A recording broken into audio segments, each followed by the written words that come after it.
story of a man who wants to take revenge of his murdered father. But what is his tragic flaw? Procrastination. जिसको हम कहते हैं टालना. He gets so many opportunities, but all the time he is leaving the opportunity. It is a tragedy of delayed action. एक के बाद एक टालता चला जाता है. And at last, he becomes sure that his uncle is the murderer of his father.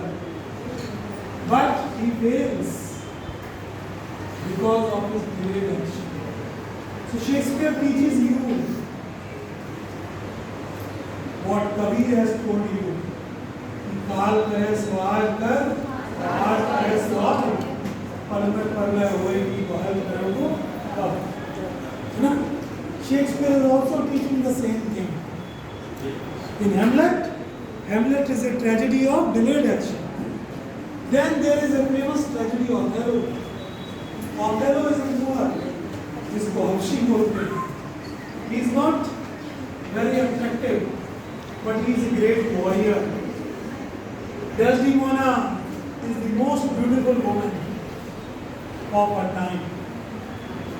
She marries him. Why? Not because he is very handsome, but because he is a